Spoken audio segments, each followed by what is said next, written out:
Bon, bah allez, let's go. C'est parti Oui. pour un petit live. Live perte de gras et FAQ. J'ai reçu quelques questions en message privé. On va les traiter directement. Très simple. Donc, on va faire clair et efficace. C'est des questions que tout le monde se pose. Déjà au tout début, la première question que j'ai reçue, c'est la différence entre une perte de gras et une recomposition corporelle. Est-ce que c'est pareil? Est-ce qu'il y a une grosse différence? Alors, oui et non. La perte de gras, comme son l'indique, c'est vraiment faire une perte de gras. Tandis que la recomposition corporelle, l'idée, c'est de faire et une perte de gras et augmenter sa masse musculaire, sa masse maigre, pour parler clairement. Donc, dans l'idée, c'est faire les mêmes choses avec le même plan. Ça va surtout venir d'une différence de là où vous partez.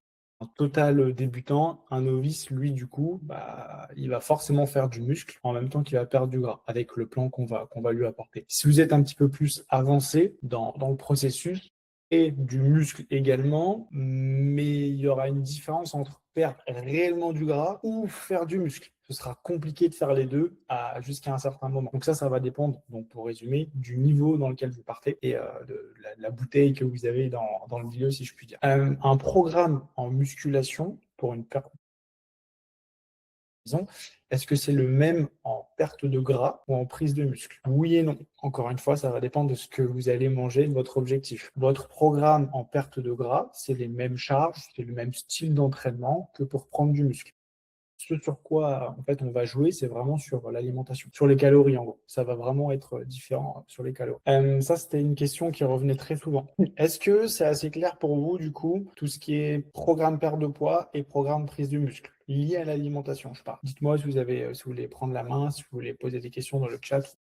Je suis en live aussi sur Insta, donc si vous avez des questions, n'hésitez pas. Je voulais te demander du coup une petite précision. Donc ça va dépendre entre gros guillemets, en gros de la masse grasse qu'il y a à perdre déjà à la base en fait. Alors oui, mais ton programme au tout début, c'est apprendre à mieux manger et faire une Ouais, recomposition corporelle, apporter ok, ce dont ton corps a besoin. d'accord. Dans tous les cas, tu seras forcément en prise de muscle, puisque tu pars d'un niveau, on va dire, ce qu'on appelle débutant. Ok. Ouais, Même si tu as l'habitude d'être actif et faire du sport, il y a clairement un niveau débutant. C'est comme ça qu'on mm, l'appelle. Là, dans oui, tous oui. les cas, demain, si tu veux te porter uniquement sur la prise de muscle, on ne changera pas grand-chose sur l'entraînement. On changera beaucoup sur l'alimentation. Ok. Concrètement, c'est ça. Tous ceux Ok. qui vous disent faut faire des séries plus longues en perte de gras, ce genre de choses, c'est des conneries, ok? C'est du Mm, bullshit, comme on dit. La réalité, c'est que, voilà, je prends mon exemple, je suis en perte de gras, en sèche, entre guillemets, exactement la même chose à la salle, pour justement maintenir mes charges, maintenir mon taux de masse musculaire. Je cherche juste à réduire les calories pour baisser, en gros, mon taux de masse grasse. En gros, c'est ça. d'accord. Si vous avez des questions, n'hésitez pas. Hello, ceux qui sont sur Insta, si vous avez des questions vis-à-vis de ce que je viens de poser, n'hésitez pas. Bonjour, je perds du gras, mais je refuse de boire du Coca zéro. Et ça, c'est tant pis pour toi, tant pis pour toi. Non, c'est une connerie. Est-ce que vous avez d'autres questions à ce sujet? Sinon, on passe à...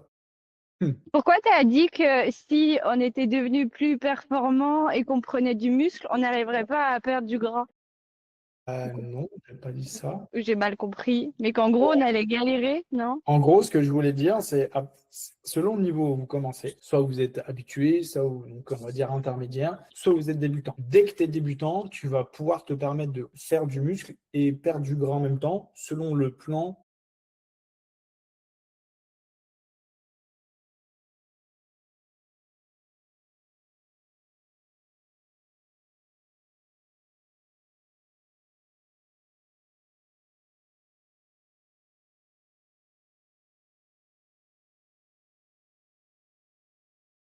Bah, vu que j'ai plus que 5 kilos à perdre. Dans ton cas, toi, Héloïse, j'insiste, c'est vraiment une recomposition corporelle. C'est vraiment faire la balance masse maigre, masse grasse. Ok, merci. Je t'en prie. Si vous avez d'autres questions, n'hésitez pas.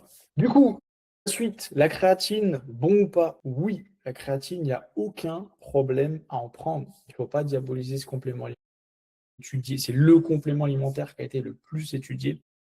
Non, ce n'est pas dangereux pour la santé. Oui, c'est utile si vous cherchez la performance, la prise de muscle, ce genre de choses. Ok. Il n'y a pas de rétention d'eau, j'insiste, il n'y a pas de rétention d'eau extracellulaire, c'est de la rétention d'eau intramusculaire. En gros, c'est avoir cet aspect un petit peu plus galbé pour la peau, très simplement. Si vous avez peur d'en prendre, il n'y a aucun risque. Vraiment, je vous rassure, là-dessus, let's go. Est-ce qu'on peut la faire chauffer? Non. Est-ce que je vous la conseille avec une préparation type bowl cake, pancake? Pas du tout. Ok, c'est pas conseillé de faire chauffer, on va dire, le collagène et la molécule de créatine en elle-même. Ça, c'était la question de Véro. Et du coup, c'est valable aussi dans le cas d'une recomposition corporelle? Ouais. Ouais, tu peux en prendre, mais à mon sens, dans ton cas, juste pour perte de gras ou composition corporelle, il y a d'autres choses, d'autres compléments plus intéressants à prendre en compte en premier lieu. Mon top 3 pour moi, par rapport au métabolisme, par rapport au système immunitaire, c'est clairement Ouais. magnésium, vitamine D et oméga 3 pour ceux qui ont besoin. Voilà. Ouais, moi je prends déjà donc. C'est ça. Jean-Louis, du coup, ta question, c'était sur les légumineuses, où on les situe. Bah, en fait, c'est un petit peu vicieux parce que c'est vraiment entre les légumes et les féculents. Ça a tendance à être plus calorique. Je te prends les pois chiches, c'est plus calorique que. Et c'est pour la plupart moins calorique que des féculents. Je dis bien pour la plupart, il y a des exceptions. Ok. Donc, ce qui va différer, c'est surtout ta digestion, comme tu l'as dit. Euh, Ça va dépendre de ton plan. Si tu te dis j'incorpore mes légumineuses comme des légumes, tu peux te mettre le doigt dans l'œil malheureusement de par la digestion, mais surtout de par les calories. Si tu dis je vais prendre 200 grammes de riz, puisque c'est 200 grammes de riz dans ton plan, et qu'il y a, je sais pas, 150 grammes de légumes, sauf que tu mets 150 grammes de pois chiches, bah, 150 grammes de pois chiches, ça fait pas mal de calories sans que ça paraisse. Après, si tu le fais ponctuellement, c'est rien. Par contre, ça reste des protéines végétales, donc faut pas non plus en abuser de protéines tout court.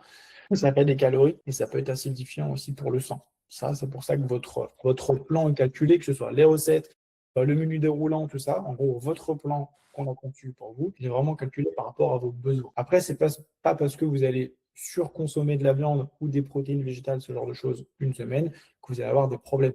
La tendance répétée sur le long terme. C'est ça que j'essaie de vous faire comprendre. Est-ce que ça répond à ta question, du coup, Jean-Louis? Oui, oui, en partie. Après, j'ai rechecké la masterclass parce que je l'ai regardé au début qu'on a commencé, Guillaume. Il y a des trucs qui m'ont échappé. En fait, là, tu viens de dire, par exemple, si je remplace, j'ai 200 grammes de riz à manger et je me dis, bah, je vais me prendre 200 grammes de lentilles. Je peux dire que j'ai remplacé mes lentilles, pas mon riz par mes lentilles. Tu vois, au final, si je t'entends bien, c'est non parce que c'est de la prot. C'est pas la même chose. Mais par contre, je sais, c'est que en tout cas, les légumineuses, c'est pas à volonté. Et ça, on est bien allé. Ça, ouais. Ok, du coup, ça répond, mais je sais pas ce que je pense. Bon, moi, je vous déconseille les légumineuses à volonté. Encore une fois, la digestion, puisqu'il y a plus de calories que les légumes. Par contre, si c'est 3-4 jours, je sais pas, tu n'as pas eu le temps de faire à manger, tu as ouvert un bocal quelconque de pois chiches ou une conserve de lentilles, il faut les manger, c'est rien, tu ne prends pas la tête. Ok. Par contre, ça ne remplacera jamais des féculents. Guillaume, j'ai une question du coup par rapport aux lentilles ou je sais pas aux flageolets verts, blancs. C'est toujours mieux de le mélanger avec un légume qu'avec un féculent, on est d'accord? Ça dépend, c'est contextuel. Partez du principe, ça c'est ce que j'avais abordé lors du tout premier, enfin du dernier live en mars. On ne peut pas. En fait, ce qu'il faut compter, c'est pas la tendance sur un repas, sur 2 repas. C'est vraiment la tendance répétée sur le moyen et long terme. En gros, c'est rien si tu manges un jour flageolet légumes ou un jour flageolet féculent. Par contre, par rapport au calcul des besoins journaliers, par rapport aux protéines, qu'elles soient végétales, animales, que ce soit l'apport de fibres, l'apport de glucides, nous, c'est vraiment basé sur un mix de tout. Quand je dis mix de tout, c'est pas spécialement une alimentation végétale, sauf ceux qui sont végés. Il n'y en a pas beaucoup, mais il y en a au sein de l'accompagnement qui sont végés. Donc là, c'est encore C'est différent. c'est Ils ont un différent. autre programme. C'est ça. En gros, c'est une autre approche. Par contre, toi, dans ton cas, réellement, non, il n'y a pas de souci si tu nous fais ça ponctuellement, flageolet féculent ou flageolet légumes.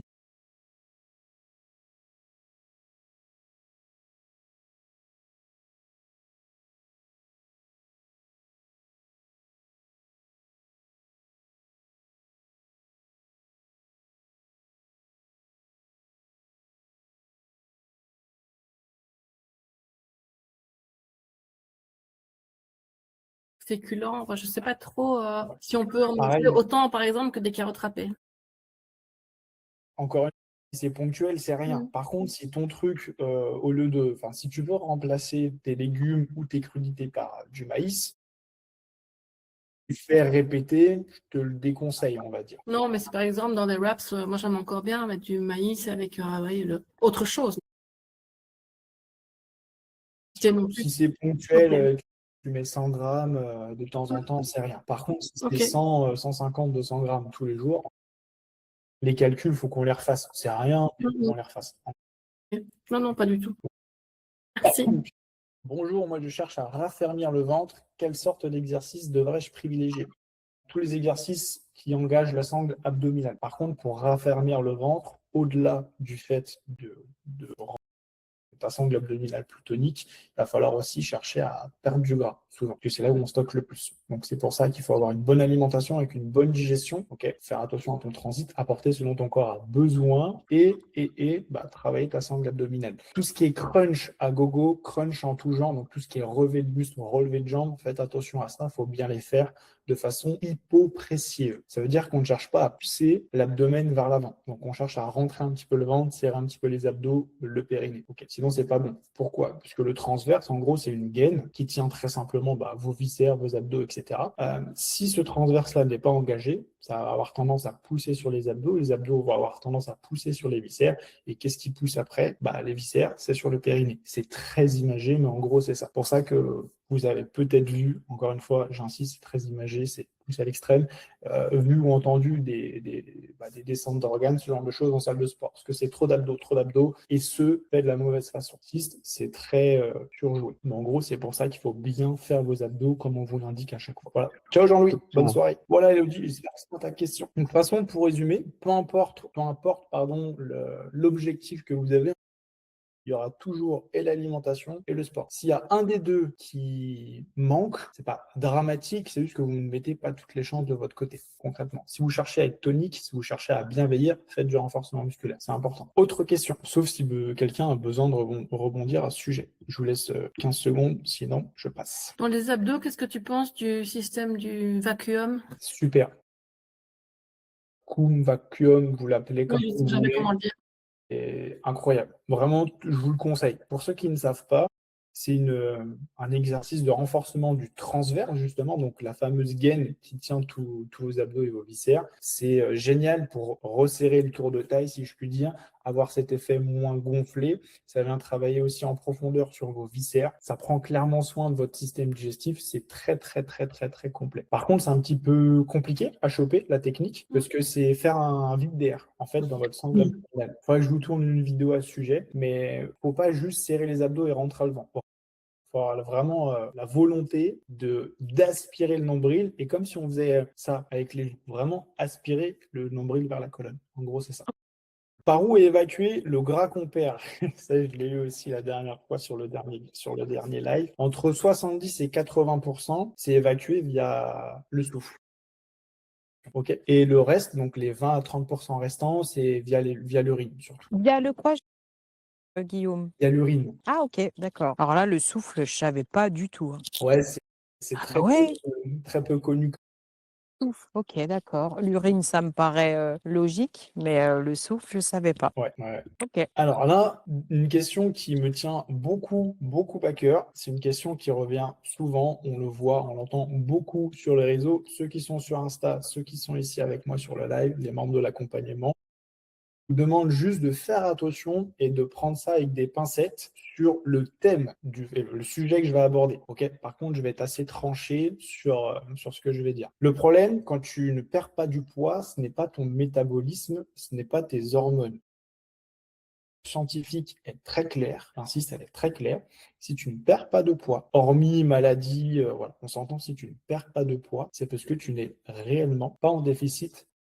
Pas en train de te dire que voilà, tu n'y arriveras pas. Je suis pas en train de te dire que tout ce que tu as fait, tout ce que tu fais, ça ne marche pas. Je suis en train de te dire que c'est souvent une question de mauvais plan. Donc ceux qui sont dans l'accompagnement, ça c'est vu. Ceux qui sont sur Insta, c'est un autre problème. Réellement, il y a deux cas de figure. Soit tu as l'impression que tu fais tout bien, tu penses être en déficit calorique et du coup, tu perds pas de poids. Donc tu as deux possibilités. Soit tu manges moins, donc tu baisses les calories, mais tu risques d'avoir faim, tu risques de crever la dalle, tu risques d'avoir des envies de craquage, ce genre de choses. Moi, je suis particulièrement contre ce genre de choses. Mais du coup, tu vas sans doute perdre du poids, vu que tu seras réellement en déficit. Par contre, encore une fois, je déconseille d'être à 1700 calories. Okay.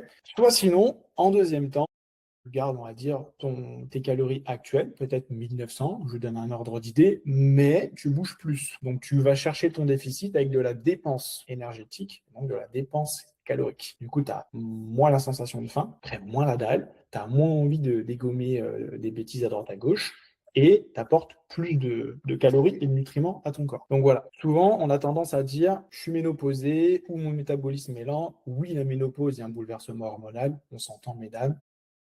Physiologiquement, il se passe quelque chose. Par contre, physiologiquement, en gros, c'est de la mathématique. C'est des mathématiques. La physiologie, c'est de la thermodynamique. Okay, on ne peut pas créer des calories. Soit on en prend, soit on en perd. On n'en crée pas. Donc, c'est soit vous stockez, soit vous les évacuez, donc vous perdez du gras. Par conséquent, vous êtes obligé, au bout d'un moment, de perdre du gras. Par contre, encore une fois, être trop bas en calories, c'est pas l'idée. Pareil, dire que ton métabolisme est lent, c'est partiellement faux. Il y a des métabolismes plus lents que d'autres, on s'entend. Par contre, les personnes qui vont tenir ce genre de discours ne sont pas très actives. Il suffit de rajouter 2 fois 20 minutes de marche dans la journée, on est déjà plus actif. Bizarrement, le métabolisme tourne un peu plus. D'autant plus si on fractionne les repas. Pourquoi? Parce que justement, le métabolisme aurait tendance à être stimulé grâce au système digestif. Le système digestif brûle des calories. Okay. C'est pour ça que fractionner les repas, ça peut être intéressant via les collations. En gros, j'essaie de vous dire que la solution, elle n'est pas bloquée, elle n'est pas figée, elle n'est pas... Voilà, il y a rien de bloqué. Pour débloquer cette situation, comme ce que vous pensez justement, bougez plus, mangez mieux, apportez ce dont votre corps a besoin. Et c'est une question de calories, une question de plan. Vaut mieux faire un petit déficit, bouger plus, et vous pouvez tenir ça longtemps, qu'un déficit. Ça, c'est quelque chose que, avec les personnes que moi je cible en tout cas, je vous le déconseille. Ça se fait. Ceux qui veulent tester, on peut le faire. Par contre, c'est pas hyper bien. Voilà. Et Guillaume, j'ai une question. Tu sais, quand on fait du sport, donc on perd des calories en fonction de l'activité physique, Ouais. mais c'est pas pour autant qu'on va pouvoir manger un petit peu plus parce qu'on a fait du sport. Ouais, en gros, si tu veux, le plan qu'on t'a élaboré, c'est en fonction de tes besoins journaliers, la recomposition corporelle ou ton déficit calorique, ok? Mhm. Et la dépense qu'on a estimée entre ton métabolisme de base. En gros, le métabolisme de base, c'est calculé au repos, allongé, sur 1 heure, maintenant les calculs, ou 24 heures. Tu ne fais rien. Juste, tu vis, tu respires, ton cœur bat, ta physiologie interne tourne. Ok, ça, c'est ton métabolisme de base. Mhm. Tu brûles un nombre de calories de façon journalière. Ok, juste le fait de vivre pour tes besoins vitaux. À ça, tu rajoutes du coup ton alimentation pour atteindre ce total calorique-là et la dépense énergétique qu'on a calculée pour toi par rapport au renfo, par rapport au cardio, les sorties de run, ce genre de choses. En soi, tu vas brûler des calories via le sport. Par contre, ça ne veut pas dire que tu as couru 1 heure, tu peux manger plus. Ouais, Ça va ok, dépendre de d'accord. ton total sur la journée et ton total sur la semaine. Partez du principe qu'aucun professionnel, un coach, une application, ChatGPT, diététicien, j'en sais rien, ne pourra vous donner une estimation ou un calcul précis à 100% sur vos besoins journaliers. Toutes les journées ne se ressemblent pas, ok? Et ça va dépendre aussi des choses que vous pouvez rajouter à côté. Si votre maintenance, elle a 2000 calories et que d'un jour pas fait comme un autre, je vous dis une bêtise, vous accueillez un chien chez vous, vous mettez à marcher plus, forcément la dépense, elle va augmenter. Donc les calculs seront faussés. Si demain, vous êtes moins actif, parce qu'il pleut, parce que vous êtes malade, j'en sais rien, les calculs seront faussés. En gros, ce qu'il faut compter, c'est sur la tendance répétée sur le long terme, encore une fois. C'est pour ça que vous êtes suivi, vous avez un accompagnement. C'est pas un simple programme, un programme de sport, tout ça. Programme alimentaire et débrouillez-vous grâce à vos retours, grâce aux données, à la data qu'on traque, donc photo, pesée, mensuration, vos retours aussi sur la fin, ce genre de choses, on fait des ajustements. C'est grâce à ça en fait que nous on peut vous accompagner. Est-ce que ça répond à ta question, enfin tes questions, Virginie? Ouais, nickel. Ok, c'est bon. J'ai compris, merci. Parfait. S'il y en a d'autres qui ont des questions, n'hésitez pas. J'ai une petite question pour rebondir sur ce qui vient d'être dit. Qu'est-ce qui fait du coup que là, actuellement, avec les programmes qu'on a en place, donc la perte de poids, elle est progressive, on continue plus ou moins en fonction des semaines. Qu'est-ce qui fait qu'à un moment donné, entre guillemets, on stabilise le poids? On a perdu ce qu'on devait perdre et parce que en fait l'alimentation reste la même et la dépense physique normalement après une fois qu'elle est ancrée reste la même aussi. Donc qu'est-ce qui fait qu'au bout d'un moment en fait on arrive à un poids et qu'on continue pas à perdre à l'infini?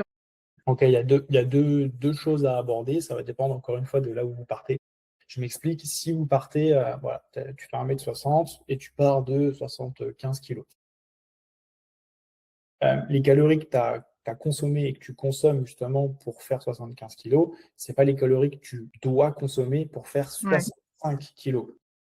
il y a une façon de faire, il y a plusieurs façons de faire.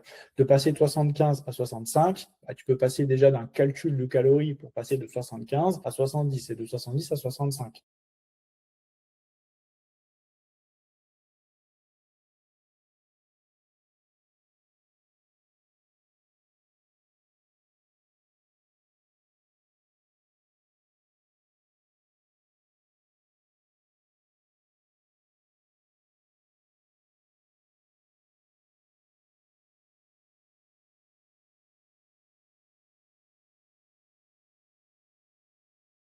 Rebaisser les calories. Ok. Est-ce que tu vois ce que je veux te dire? Ouais, très bien, merci. Est-ce que si c'est pas clair, n'hésite pas. Parce qu'en fait, la question, elle est tellement technique, si je puis dire. Oui, et oui, je vois. De toute façon, on adapte dans le temps en fonction de la progression ou de l'absence de progression. Tout à fait. En gros, c'est pour ça, déjà se faire accompagner, c'est très bien, c'est une chose. Mais si vous ne faites pas de retour, bah, nous, on travaille à l'aveugle. Ouais, Il y a bah oui. photo, pesée, mensuration et le petit bilan qui existe. Parce que s'il nous manque une data ou s'il nous manque la moitié des trucs, vous, ça vous paraît peut-être bête, mais nous, on travaille un peu à l'aveugle. C'est pour ça que des programmes, ça peut marcher, mais il n'y a pas d'adaptation. C'est pour ça que se faire accompagner, c'est la meilleure solution.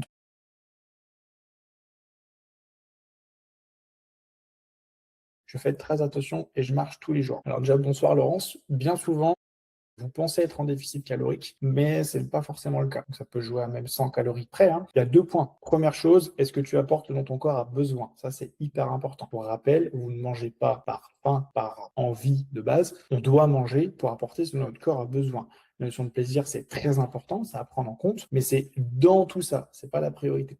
Apporter ce dont ton corps a besoin pour que la machine qu'est ton corps réellement puisse tourner à plein régime. Premier point. Deuxième point, c'est sans doute que tu n'es pas justement en déficit calorique. Les hormones, la ménopause, ce genre de choses, c'est une chose. Par contre, pour rappel, la littérature scientifique dessus est très claire. Si tu ne perds pas de poids, c'est que tu n'es pas en déficit calorique. Donc, soit tu manges un peu moins, soit tu gardes ça, mais tu bouges plus. Donc, il faut faire quelque chose qui te correspond et qui est tenable sur le moyen et long terme. C'est le plus important. Voilà. Question de Sona. Petite question. Combien de séances sont nécessaires par semaine pour la perte de poids? Il n'y a pas de séance idéale. C'est encore une fois, c'est une balance, si je peux dire, calorique, une balance à trouver entre ce que tu peux mettre en place, le temps que tu as alloué par semaine pour aller marcher, pour faire du sport, du cardio, du renfort, ce genre de choses. Et aussi, très simple, les calories aussi que tu dois consommer par rapport à ta perte de poids. Il n'y a pas de la course c'est mieux, la muscu c'est mieux, le badminton c'est mieux, le volley c'est mieux. Ce qui est mieux réellement, c'est apporter ce dont son corps a besoin. Ensuite, manger en fonction de son objectif, être actif. Maintenant, si on parle d'optimisation,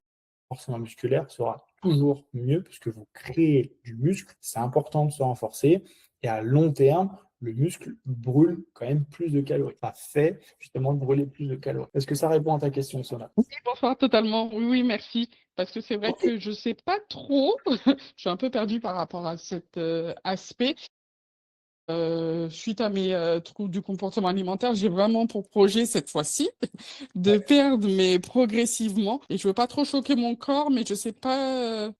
En ce moment, je suis un peu du yo-yo, à 1 kilo en plus, en moins, etc. Donc, je savais pas trop s'il fallait pas que je rajoute des séances pour changer un peu la donne et stabiliser plutôt vers la descente que vers la montée. Ok. En fait, c'est une très bonne question.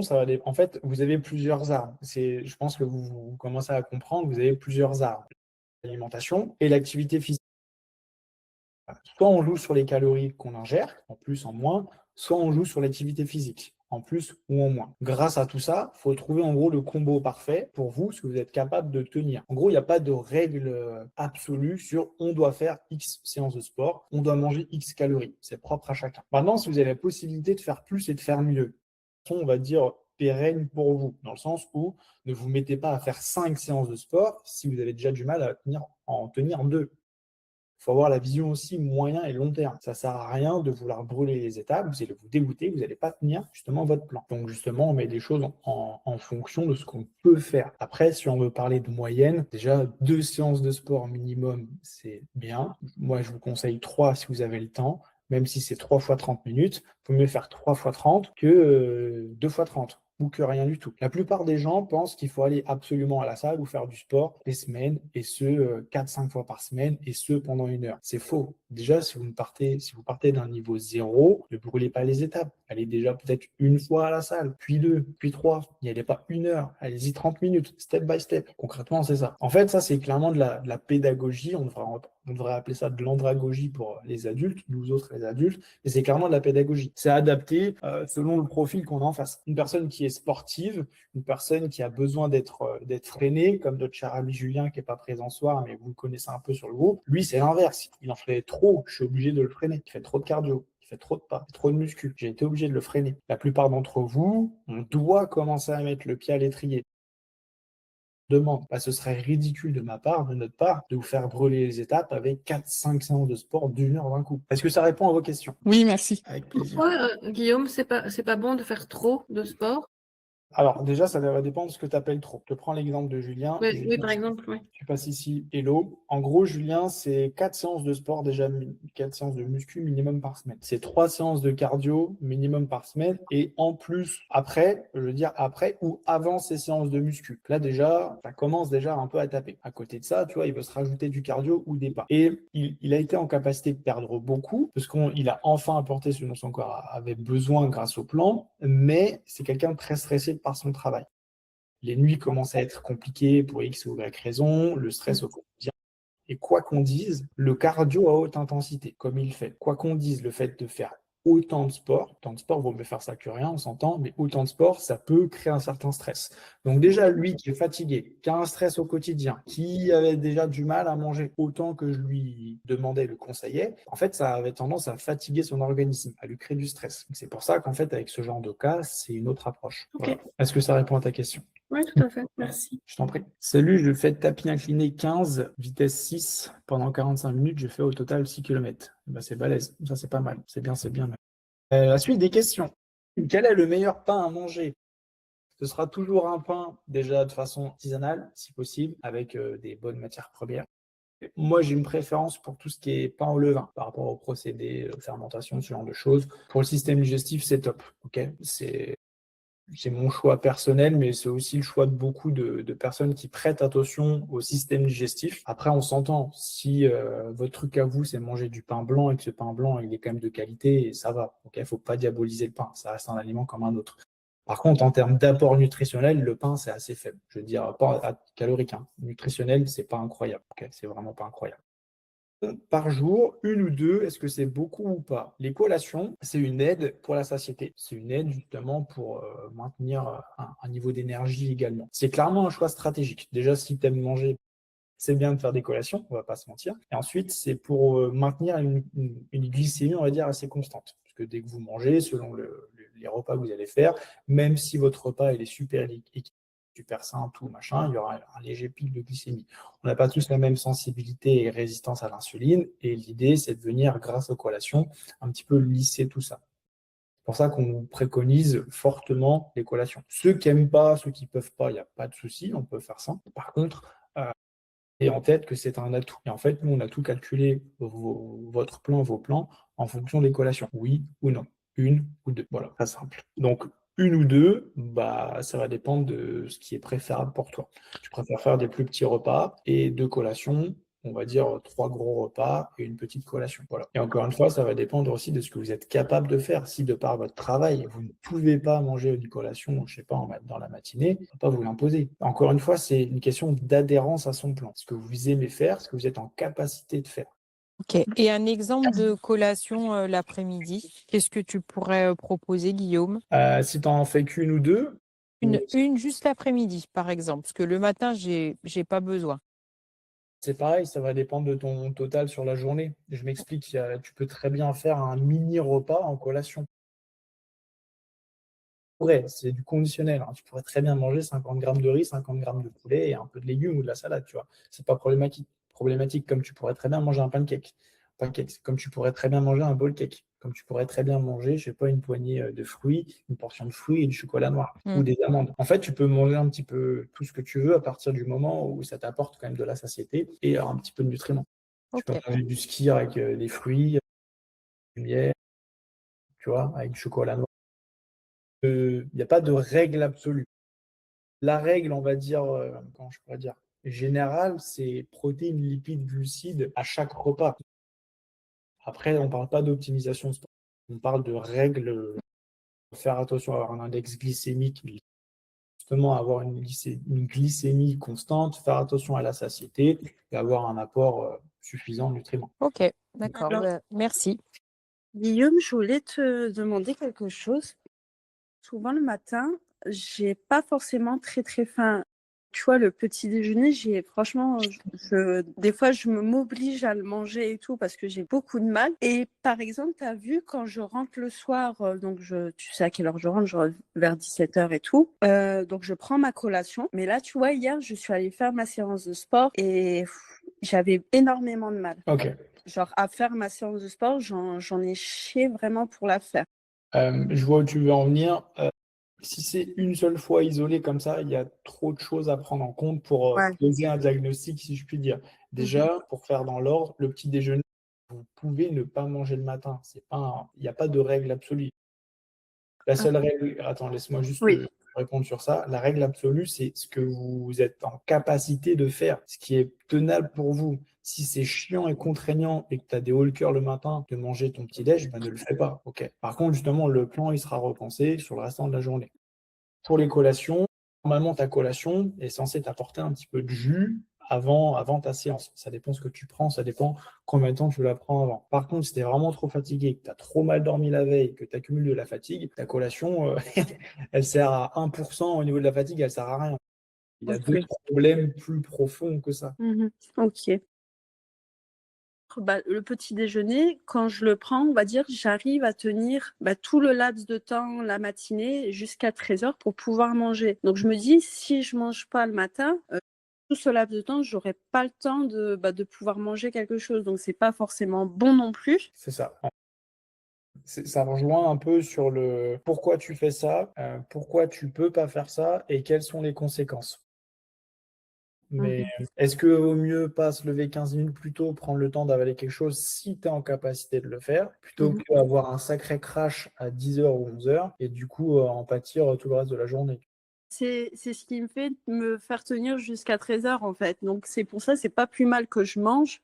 Je mange, voilà, par exemple, tu as vu sur le programme que tu m'as donné, c'était 150 grammes de skyr ou de fromage blanc. Je préfère prendre par exemple 100 grammes et je me prends par exemple, des fois je me prends un fruit au travail si j'arrive pas à le manger le matin. Ouais. Parce que je sais que vers 10h, je vais peut-être avoir un petit peu faim, donc je vais prendre mon fruit, je vais me prendre une pomme ou un kiwi et je sais que je vais pouvoir le manger là. Ok, je vois. Alors, il y a aussi le fait que tu commences à peine aussi, hein. On commence à peine ensemble. Laisse-toi le temps aussi d'adhérer à ton plan. Aussi ce qui te va, ce qui ne te va pas, de nous faire le retour. Et en fonction, on recalcule la chose, on t'apporte des solutions.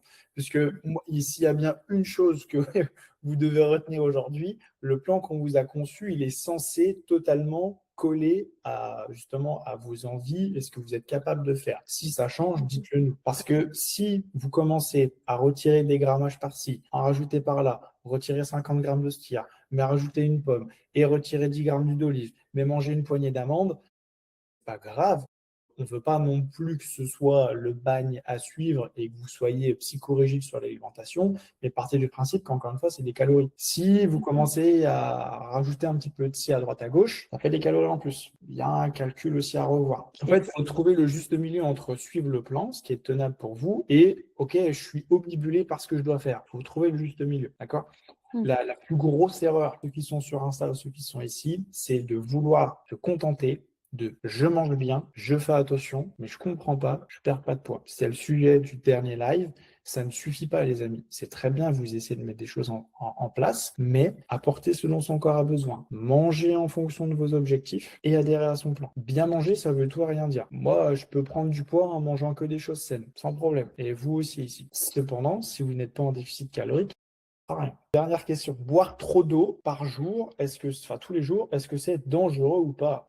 Oui, jusqu'à une certaine quantité. Non, dans les quantités qu'on vous recommande. Ok. On entend et on voit beaucoup de choses. Oui, 3 litres d'eau, c'est beaucoup. Pour le bon fonctionnement de votre organisme, pour les besoins vitaux, en eau, dis pas boire, je dis apporter en eau, donc les crudités, les fruits, ce genre de choses. Il faudrait boire il faudrait apporter, entre 1,8 litre et 2,2 litres à votre corps pour une personne non active, pour les bonnes fonctions vitales, cognitives, vitales, ce genre de choses. On ne parle pas de rétention d'eau, on ne parle pas de récupération, on ne parle pas de confort digestif, on parle par le bon fonctionnement du corps. 1,8 litre, 2,2 litres. Il y a les fruits, il y a les légumes, il y a un peu l'eau, le café, ce genre de choses. Okay, donc, vous commencez à comprendre normalement que 1,5 litre, c'est le strict minimum à boire en eau. Okay, maintenant, on ne peut pas vous demander, on ne peut pas passer de je bois 2 verres par jour à je bois 1,5 litre. C'est normal. Encore une fois, pédagogie, andragogie, on fait les choses de façon graduelle. Okay, on ne passe pas de 0 séance de sport à 5 d'un coup. On ne passe pas de j'ai jamais couru à je fais un marathon. C'est exactement la même chose. Okay, donc, voilà, c'est propre à chacun. Il y a aussi des recommandations qui parlent de 30 mg d'eau par kilo de poids de corps. Il y a un petit peu plusieurs choses. Moi, je peux clairement vous assurer, sans problème, 3 litres d'eau, même si vous buvez 3 litres d'eau par jour, il n'y a aucun souci. Après, il y a aussi une autre chose à prendre en compte, c'est les urines. Votre urine, le matin, on est d'accord, elle est foncée. Si toute la journée, elle est trop claire, il y a peut-être une légère surconsommation d'eau. En revanche, si elle est un petit peu très, très peu colorée la journée, ça va. S'il y a des tendances à être un petit peu, à avoir des pics dans la journée, le matin c'est jaune, on va dire, le midi, le soir c'est jaune, un petit risque aussi de manque d'hydratation. Vous voyez, il y a plusieurs choses, mais encore une fois, c'est contextuel. Ah si, on m'a posé la question, je viens de me souvenir, je ne sais plus qui c'est, le café à jeun, bon ou pas? Aucun souci à boire du café à jeun, ok? Si vous le tolérez bien, c'est ok, c'est totalement ok. Tu penses quoi du fait de couper son assiette, un quart glucides, un quart prot et en gros la moitié de légumes quand on ne sait pas encore calculer ses calories? J'imagine qu'on n'est pas forcément en déficit du coup. Ouais, en gros, tu n'es pas forcément en déficit, mais c'est déjà un bon début. Encore une fois, faire ce genre de pratique, il faut veiller à apporter ce dont son corps a besoin. C'est hyper méga important. Donc c'est un bon début. Il ne faut pas oublier les lipides aussi dans tout ça, donc les bonnes graisses, l'avocat, les oléagineux, donc les beurres d'amande, les beurres de cacahuètes, j'en sais rien. Et les amandes en elles-mêmes, ce genre de choses. Le jaune d'œuf, hyper important. Les huiles végétales, les poissons gras, tout ça. En gros, même le chocolat noir, c'est OK. Voilà, tout ce genre d'aliments-là. Est-ce que vous avez des questions, mes amis, sur les choses qu'on vient d'aborder? Oui, moi je veux bien, Guillaume, en matière d'hydratation, tu penses quoi des boissons style Aquarius, etc., après le sport, avant le sport? Je ne connais pas du tout Aquarius. Tu connais pas Aquarius? Non, Ok. c'est quoi? Dis-moi. Je peux pas dire comme ça, mais la composition, je sais pas. Mais je sais qu'au niveau de la plongée, il y a pas mal de copains qui prennent ça après. Les électrolytes Alors, aussi. les électrolytes, ouais, Oui. ça peut être une bonne idée. Électrolytes, encore une fois, scientifiquement de base, ton corps, il évacue les électrolytes. Donc, Oui. devant justement la transpiration. Est-ce que tu as un effort suffisamment intense, c'est important, pour pouvoir te permettre de consommer des électrolytes? C'est ça le truc. Une personne qui va faire un marathon, oui, ou qui court beaucoup, moi je vais préconiser les électrolytes. Une personne comme moi qui fait de la musculation 4 fois par semaine, j'habite dans l'Aube, il fait pas excessivement chaud, mes séances ne durent pas 2 heures, je suis pas dans un hangar qui n'est pas climatisé, tu vois, ça va, je transpire pas, je transpire, mais c'est pas non plus comme un marathonien, quoi. Donc encore une fois, c'est contextuel. Si tu sens que ça te fait du bien, ouais, il n'y a aucun risque. Par contre, est-ce que c'est réellement pertinent? En vrai, bois de la ceinture, mange suffisamment salé. S'il faut, prends du magnésium et roule la poule, comme on Je dit. sais que ça joue, par exemple, au niveau des crampes. Est-ce que Déjà, c'est mieux que le magnésium? J'en sais rien. déjà, les crampes, c'est un bon sujet. Mm. Bien souvent, ce qui vous manque, c'est ça. Ouais. Clairement, c'est ce qui vous manque. Donc déjà, consommez un peu plus d'eau, essayez d'aller chercher 50 centilitres en plus. Salez vos plats, par pitié, salez vos plats. Donc ne sursalez pas, mais salez vos plats. Le sodium, ok, donc contenu dans le sel, c'est primordial pour votre santé, votre contraction musculaire et votre bonne fonction en fait vitale. Par contre, il ne faut pas non plus surconsommer, on s'entend. Je viens de t'envoyer la composition de l'Aquarius. Je vais regarder. Ok, isotonique de Coca-Cola. Isotonique, ok. Donc déjà, est-ce que tu digères bien toi les boissons zéro, tout ça? Oui, pas de souci. Ok. Acide citrique. Depuis que je fais le programme, j'ai repris l'habitude de mon Coca zéro. Ok. Pour rappel, les boissons zéro, c'est ok. Il n'y a aucun souci avec ça à partir du moment où vous tolérez bien au niveau digestif. Cependant, ceux qui ont des problèmes de digestion, le syndrome de l'intestin irritable, colopathie, d'autres pathologies, on va dire, ou même maladie de Crohn, je vous déconseille. Dans le sens où l'acésulfame K, donc là en l'occurrence en gros c'est un édulcorant, le sucralose et l'aspartame, ça peut vraiment venir dérégler le microbiote intestinal. Sinon, Véro, par rapport à ce que tu m'envoies, ouais si c'est pertinent. Après, c'est pas non plus surchargé, hein. Ça va quoi. C'est une petite boisson isotonique, donc ça va. Oui, mais ça qu'une bière. Ouais. Est-ce que ça répond à vos questions? Merci. Ah ouais, tu sais, la charcuterie c'est la vie. Alors n'écoutez pas ce conseil surtout, pas apporter plus de sel. Et ouais, sinon, salez vos plats et si possible du sel iodé, du sel marin. Donc deux choses, du sel iodé, sel marin de préférence. Dernière chose, du sel sans anti-agglomérant. Donc derrière, il ne faut pas qu'il y ait de E530, E308, machin, évitez. Okay. Ce sera du sel de meilleure qualité. Le sel iodé, que tout ce qui est iode, c'est très bien aussi pour soutenir le système hormonal lié à la thyroïde. Jamie a fini son cours. Si vous avez des questions, n'hésitez pas. Si, j'ai une dernière question. J'ai vu dans mon, tu sais, dans mon menu déroulant, marqué que les haricots verts en pot, qui sont pas préconisés. Pourquoi? Les pots en verre. J'ai vu un truc comme ça dans mon menu. Dans ton menu ou dans les conseils tips? Je me rappelle plus, tu sais, si c'est dans le menu déroulant ou Dans si ton c'est menu, dans le. ça Ouais. m'étonnerait, mais Ou en peut-être dans le gros, conseil, ou peut-être dans le conseil tips, ouais, c'est possible. tout ce qui est en bocal et tout, en verre, ça va. Tout ce qui est en conserve, c'est un peu de moins bonne qualité. Après, ça va dépendre aussi de ce qu'ils peuvent rajouter dedans comme conservateur. Ouais, ok. C'est juste ça. Voilà. Ok, mais les haricots en pot en verre, c'est. Ça va. Ça va. Si t'es pas sûr, tu nous envoies l'étiquette. Ouais, ok, ça marche. Si vous n'êtes pas sûr, vous nous envoyez l'étiquette très simple, on vous fait un retour, hein. Bon, évidemment, si vous faites les courses à midi, qu'il vous faut une réponse à 12h05, maximum, essayez de vous y prendre en amont. Non, mais oui, pas de souci. Voilà. Ok, merci Guillaume. Avec plaisir. Écoutez, on a fait le tour des questions. Je vérifie une dernière fois. Yes, on est bien. Si vous avez des questions, c'est le moment. Possible de faire une fois un live sur l'alimentation en fonction des cycles féminins. Alors, on peut. Et avec plaisir, c'est pas du tout un problème. Par contre, malheureusement, vous êtes toutes différentes là-dessus, même s'il y a des règles physiologiques, si je puis dire. C'est encore très subjectif. En fait, il faudrait faire du cas par cas. Avec ce qu'on sait aujourd'hui, attention, hein. J'espère que ça répond à ta question. C'est pas réellement, ça n'a pas réellement répondu, mais en gros, ce que tu vois. Je voulais aussi te demander, Guillaume, pourquoi on doit plus privilégier les œufs bio plutôt que les œufs du commerce? Pourquoi privilégier les œufs bio plutôt que les œufs, on va dire, de batterie, les œufs classiques? S'il y a bien Voilà. un aliment, un seul aliment que je préconise bio, c'est vraiment les œufs, parce que les œufs, enfin les poules qui ont été nourries de façon bio, avec le label bio, déjà, c'est pas des poules qui sont en cage, ok, toute leur vie. Elles sont censées voir le jour, ok, elles sont censées être dans de l'herbe, voir le soleil, la lumière du jour, ce genre de choses.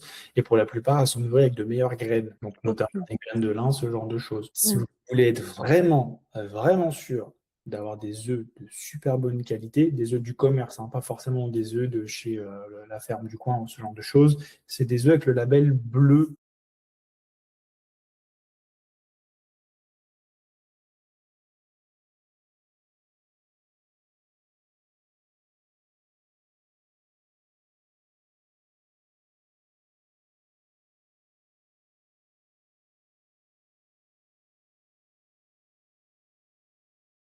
Mieux alors. Ouais, si vous avez un budget à allouer sur la qualité des aliments, c'est si vous mangez des œufs en priorité. Bah, Ensuite, je préfère. ensuite, qualité de la viande, je dirais. Si vous voulez absolument être sûr de la qualité des fruits et légumes, être sûr à 100%, c'est compliqué. Grands frais, ils sont pas mal pour ceux qui connaissent. Après, c'est très cher. Et après, sinon, bah, c'est le producteur du coin, hein. Il n'y aura pas mieux que le producteur du coin. Et pour limiter la casse, comme ce que vous avez vu aussi, j'ai la vidéo que je vous ai partagée, que j'ai fait dernièrement sur Instagram, les légumes fruits surgelés ou frais. Franchement, le surgelé, il perd beaucoup, beaucoup, beaucoup moins de nutriments. Le frais, c'est pas toujours mieux. C'est sans doute mieux au niveau du goût. On s'entend clairement. Par contre, le surgelé sur les nutriments, il n'y a pas photo. Il y a pas mal de choses que je consomme congelées, genre par exemple, la ratatouille. Bon, j'adore celle de Auchan, c'est pas forcément bon. C'est pareil, ça va dépendre de ce qu'il y a derrière, tu vois. Si Ouais, derrière, faut les que je liquides, regarde. ils sont un peu trop hauts, ça veut dire que potentiellement, il y a un peu trop d'huile dans ta ratatouille. Après, s'il n'y en a pas ou qu'il y en a très peu, c'est OK, tu vois. Je préfère que tu manges ça que les galettes de légumes. C'est un peu moins bien. C'est un peu moins bien. Très intéressant par rapport justement à l'alimentation, par rapport au cycle, mesdames. Je crois qu'il n'y a plus que des femmes sur le live. Je sais par exemple qu'en phase lutéale, il y a plus de fringales, donc adapter les apports et besoins en fonction de ça. Mais il y a peu d'études comme le sport, etc. En gros, vos apports et gérer votre alimentation par rapport à votre cycle, ça peut avoir du sens, mais encore une fois, ça va dépendre d'une question de calories. Faut pas être obnubilé par les calories, mais je fais le lien avec ceux qui sont dans l'accompagnement. Vous avez des collations un peu plus gourmandes, ok. S'il vous faut des snacks un peu plus gourmands quand vous êtes justement en menstruation, sans problème. Ok. On fera en sorte que ça limite la casse justement dans votre plan. Bon. Et malheureusement, mais là, c'est indépendant de votre volonté. Hein. C'est les hormones. Vous avez envie de taper un pot de Nutella entier, vous avez envie de taper un paquet de chips ou de dégommer un truc totalement différent. Vous y pouvez rien. Là, hormis faire du cas par cas, il n'y a pas de réponse vraiment universelle à apporter là-dessus. Voilà. Normalement, Emeline, j'ai répondu à tout ça. Dernière question, ou sinon, sinon, je vais finir de bosser et après, on va aller manger. Non, c'est bon. Non, je suis plus rien sur. Ouais, non, moi aussi, j'ai pas de questions. Nickel. Donc, vous avez vu, j'ai tendance à plein parler, mais c'est parce qu'il y a énormément de choses à dire. Pour vraiment répondre sur une question de façon très courte et très précise, il va falloir apporter déjà beaucoup de contexte et beaucoup de nuances. Une personne qui vous apporte très peu de nuances, que ce soit n'importe quel professionnel, hein, que ce soit, j'en sais rien, un kiné, un ostéo, un médecin, un nutritionniste, un diététicien, quelqu'un sur Insta, un coach comme moi ou autre, il faut de la nuance. Cas est différent. Chaque réponse doit ramener justement une réflexion. Comme je vous disais tout à l'heure, pourquoi faire plus de sport? Si je fais ça, c'est quoi les conséquences ou c'est quoi les bienfaits? Il faut avoir la tendance de réfléchir un petit peu comme ça. Vous le savez, celles qui sont dans l'accompagnement, du coup, là, à terme, c'est de vous rendre autonome. Vous aurez vos recettes. Ma vie, c'est très bien, mais c'est aussi avoir répondu en amont à toutes les questions que vous pouvez vous poser. Non, et de nous avoir donné du sens à tout ça, c'est le plus important. Hein. Ça, c'est ça. Parce que ça va trop vite. Hein. Oui, mon médecin, il m'a dit, c'est pas bien. Alors, si vous voulez qu'on parle de médecin, mon médecin, moi, qui a peut-être 2 ans de plus que moi, conseille la protéine en poudre. Avec toutes les études qu'on a, on sait pertinemment qu'en gros, pour schématiser, c'est du lait de bébé. Dans ce lait de bébé-là, donc le lactosérum, on a isolé la molécule de protéine et ça a fait la protéine en poudre. Basta. Et vous avez un professionnel de santé, médecin généraliste, qui vous déconseille ce genre de choses. C'est quand même aberrant. Mais il s'appuie sur quelque chose pour le Ouais, je pense dire qu'il que c'est pas. s'appuie sur son chest.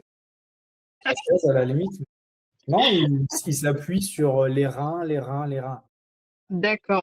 Ça, enfin, Et c'est propre à chacun aussi, j'ai envie de dire. demain, je vous mets à 4 grammes de protéines ou les œufs, protéines en poudre, ce que vous voulez, par kilo de Ouais. poisson. Alors oui, vos reins, ils vont manger. Par contre, c'est pas la protéine en poudre, c'est la protéine, la molécule en elle-même. Soit de la viande, des poissons, enfin du poisson, des œufs, c'est ça.